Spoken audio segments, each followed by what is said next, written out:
Tuhan bersamamu. Dan bersama rohmu. Inilah Injil Yesus Kristus menurut Santo Yohanes. Dimuliakanlah Tuhan.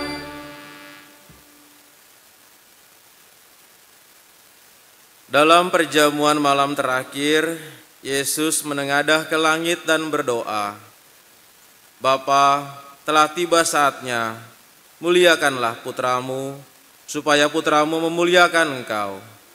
Sama seperti engkau telah memberikan kepadanya kuasa atas segala yang hidup, demikian pula ia akan memberikan hidup yang kekal kepada semua yang telah engkau berikan kepadanya. Inilah hidup yang kekal, yaitu bahwa mereka mengenal engkau, satu-satunya Allah yang benar, dan mengenal Yesus Kristus yang telah engkau utus. Aku telah memuliakan engkau di bumi, dengan menyelesaikan pekerjaan yang engkau berikan kepadaku untuk aku lakukan. Sekarang ya Bapa, muliakanlah aku di hadirat-Mu sendiri, dengan kemuliaan yang aku miliki di hadirat-Mu sebelum dunia ada. Aku telah menyatakan nama-Mu kepada semua orang yang Kau berikan kepadaku dari dunia. Mereka itu milik-Mu, dan Engkau telah memberikan mereka kepadaku, dan mereka telah menuruti firman-Mu. Sekarang mereka tahu bahwa semua Engkau berikan kepadaku itu berasal dari Engkau. Sebab segala firman yang Engkau sampaikan kepadaku telah aku sampaikan kepada mereka, dan mereka telah menerimanya. Mereka tahu benar-benar bahwa aku datang dari Engkau, dan mereka percaya Engkaulah yang telah mengutus aku. Aku berdoa untuk mereka, bukan untuk dunia aku berdoa, tetapi untuk mereka yang telah Engkau berikan kepada aku. Sebab mereka adalah milik-Mu, dan segala milik-Ku adalah milik-Mu, dan milik-Mu adalah milik-Ku. Aku telah dimuliakan di dalam mereka. Aku tidak lagi ada dalam dunia ini, tetapi mereka masih ada dalam dunia, dan aku datang kepadamu. Demikianlah sabda Tuhan. Terpujilah Kristus.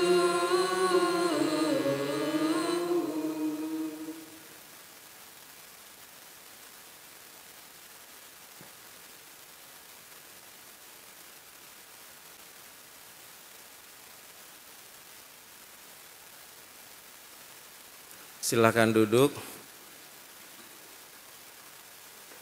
Bapak, Ibu, saudara-saudari terkasih, ada berita menggembirakan kalau kita dengar dari beberapa media, dan kita tahu bahwa atlet-atlet sepak bola Indonesia meraih medali emas, ya. Mungkin sebagian dari kita itu adalah hal yang biasa ataupun itu tidak berpengaruh dalam hidup saya atau hidup negara ini. Betul juga sih. Tetapi bagi mereka, ya, saudara-saudari yang sudah menantikan kejuaraan itu, dan 32 tahun mereka atau Indonesia belum pernah menyabet juara, itu merupakan suatu kegembiraan dan juga kebahagiaan. Pasti kebahagiaan mereka beda dengan kebahagiaan kita. Apa yang mereka rasakan senangnya beda dengan kita. Banyak orang yang menyambut mereka pulang ke rumah itu seperti Piala Dunia kemarin menang, lalu kemudian menyambut dengan hiruk pikuk, ya. Tapi kesenangan mereka pasti beda dengan kesenangan para atlet itu. Yang atlet itu yang menang itu pasti jauh lebih senang dibandingkan mereka. Dan kita pun yang menonton pun atau membaca itu senang juga sih, tetapi beda senangnya dengan mereka. Apa kira-kira yang membedakan? Yang membedakan yaitu adalah proses. Nah, saudara-saudari, kalau kita tahu ada kita melihat perjalanan seorang atlet, atau tidak jauh-jauh di sini ada atlet, kalau saudara-saudari tahu itu adalah atlet panjat tebing, bukan sepak bola tapi panjat tebing. Sama sebenarnya seperti atlet sepak bola yang lainnya. Mereka itu tiap hari hidupnya itu di asrama. Dan mereka itu setiap hari itu bangun pagi, jam 5 pagi lari, lalu kemudian jam 7 itu udah diatur makan, lalu jam 8 itu panjat tebing, terus jam 12 makan, lalu kemudian jam berapa lagi diatur lagi, lari lagi, olahraga fisik, kemudian latihan lagi, panjat tebing lagi, begitu terus. Ya. Kalau orang yang tidak kuat pasti ya sudah tidak niat pasti akan kabur. Atlet sepak bola juga sama. Latihan lagi, latihan lagi, latihan lagi, latihan lagi. Proses yang tentu saja tidak mudah. Nah, tetapi ketika mereka memenangkan pertandingan itu, luar biasa senangnya. Gembiranya pasti beda dengan gembira para penonton atau para fans. Sukacitanya beda dengan kita semua yang hanya menyaksikan. Karena mereka mengalami suatu proses yang luar biasa, yang ditempa. Nah, saudara-saudari, proses seperti itu digambarkan oleh Rasul Paulus sebenarnya dalam kisah tulisan-tulisannya.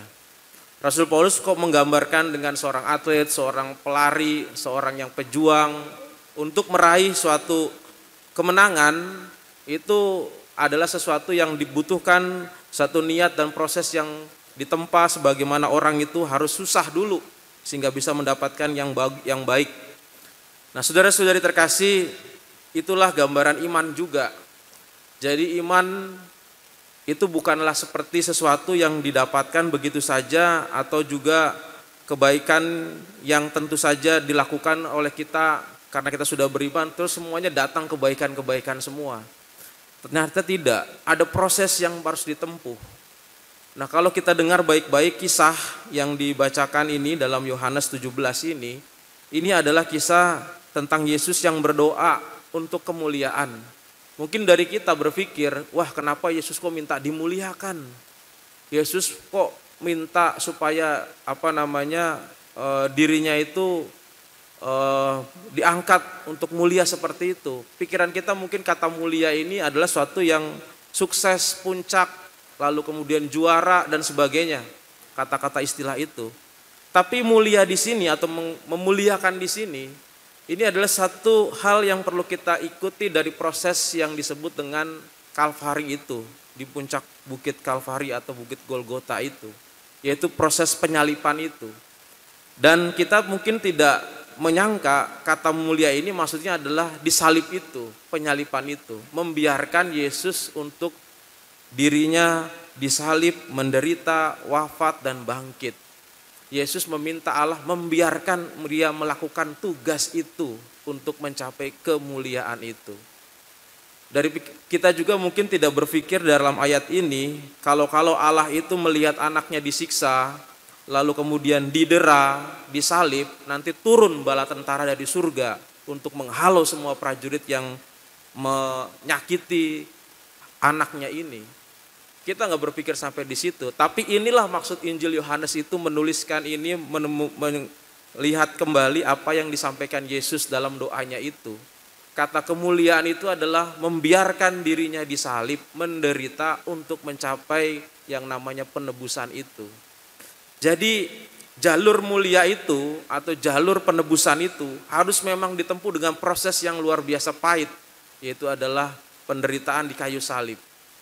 Nah, maka ini Yesus berbicara atau berdoa di depan para murid supaya para murid juga sebenarnya tahu arti kemuliaan, atau orang sekarang bilang arti sukses, atau orang bilang sekarang itu artinya sudah mencapai yang dicita-citakan ya, atau berhasil. Itu adalah satu proses yang memang ada suatu proses yang pahit yang harus dilewati itu. Ada suatu proses penderitaan yang harus dilewati itu. Bahkan bukan hanya dunia yang biasa, profan, tetapi iman pun harus seperti itu. Ada suatu proses yang harus dijalani, yang harus juga ditempuh untuk dapat kemuliaan itu. Nah, saudara-saudari terkasih, menariknya adalah begini, bahwa yang namanya menderita itu banyak sekali. Orang menderita itu kalau kita lihat itu banyak sekali, ada macam-macam. Tentu saja orang di penjara itu juga banyak yang menderita. Orang yang keluar lalu kemudian kelaparan juga menderita. Semuanya banyak menderita. Tetapi yang unik di sini adalah digambarkan ketika dalam bacaan kedua, Ketika kamu menderita karena Kristus, maka berbahagialah. Jangan sampai kamu menderita karena sebagai pembunuh, pencuri, penjahat atau pengacau. Jadi orang itu menderita sebabnya itu banyak. Tetapi kalau menderita karena Kristus itu yang harus dipilih gitu. Jadi alih-alih jangan mengatakan bahwa aduh saya sedang menderita tapi karena kesalahan sendiri ya. Aduh saya gagal lulus tes gara-gara saya nggak belajar, saya menderita sekali. Lah ini bukan menderita karena Kristus gitu. Aduh saya lapar sekali karena saya tidak bekerja keras. Ya ini karena kesalahan sendiri. Tetapi kalau menderita karena Kristus itu ya adalah suatu perbuatan yang karena Kristus. Bangun pagi-pagi lalu kemudian mau berdoa, susah sekali melek begitu ya. Matanya terkatup terus tapi berusaha mandi lalu kemudian berdoa. Begitu terus tiap hari. Lah itu menderita karena Kristus. Lalu orang tentu saja di tengah-tengah situasi yang tidak jujur, dia berusaha untuk jujur walaupun dicela, walaupun dihina, dia tetap jujur. Walaupun dimusuhi, dia tetap jujur juga. Lah itulah menderita karena Kristus. Ketika orang berjuang mencarikan nafkah untuk anaknya, untuk istrinya, dan dia berjuang dengan keras, membanting tulang, berkeringat, pulang malam, lalu kemudian memberikan hasilnya untuk keluarganya, ya itulah dia menderita, berkorban untuk Kristus juga. Nah tentu saja banyak macam-macam penderitaan, tetapi jangan sampai menderita karena tadi itu. Tapi menderitalah karena Kristus. Itulah yang tadi untuk dalam proses kemuliaan tadi. Nah saudara-saudari yang terkasih, begitulah para murid diajar oleh Yesus. Tentu saja Yesus berdoa di depan mereka supaya mereka nanti ketika Yesus naik ke surga, mereka sudah paham apa artinya kesulitan dan penderitaan karena Kristus. Mewartakan Kristus itu bukan lalu kemudian mereka langsung dapat hadiah. Mewartakan Kristus bukan berarti langsung mereka itu mendapatkan bonus dan kemuliaan. Tetapi ada penderitaan yang harus mereka lewati, ada kesusahan yang harus mereka lewati dalam proses kemuliaan iman ini. Nah maka dalam bacaan pertama diingatkan, ketika orang dalam kesulitan penderitaan itu, dalam perjuangan mereka untuk orang lain, perjuangan mereka untuk membahagiakan orang lain, perjuangan mereka berkorban untuk sesamanya, ada suatu harga yang harus dibayar, yaitu adalah kesulitan itu. Dan penyatuan penderitaan bersama dengan Kristus itulah yang menuju pada proses kemuliaan. Maka orang diajak untuk bertekun. Bertekun apa? Tentu dalam kelemahan penderitaan itu, yaitu doa. Yesus mengajarkan doa itu sendiri ketika dia mau menghadapi penderitaan itu. Setelah malam perjamuan terakhir, dia berdoa kepada Allah, biarkan saya menerima ini semua, tidak usah dibelain, istilah gampangnya seperti itu. Saya akan menderita, saya akan menebus, saya akan melaksanakan semuanya untuk penebusan umat manusia. Bahasa gampangnya seperti itu. Dan orang yang berdoa dikuatkan oleh Allah juga, itu sama juga dalam bacaan pertama, mereka bertekun dalam doa itu, dalam kesulitan-kesulitan itu. Maka saudara-saudari yang terkasih, bukan sukses itu hanya sesuatu yang kita lakukan dalam hidup sehari-hari, dalam sukses bekerja, sukses juga ujian, sukses apapun, iman pun juga perlu sukses. Dan sama orang yang sukses juga, itu pasti ada satu penderitaan dan kesulitan. Orang harus bertekun dalam kesulitan itu, orang harus bertekun dalam situasi seperti itu, sehingga akhirnya bisa melampaui yang namanya puncak atau kemuliaan itu. Maka mari kita berdoa, semoga kita pun diarahkan juga untuk berani menderita karena Kristus dalam sikap dan perbuatan kita yang kita tujukan untuk kebenaran. Tuhan memberkati kita. Amin.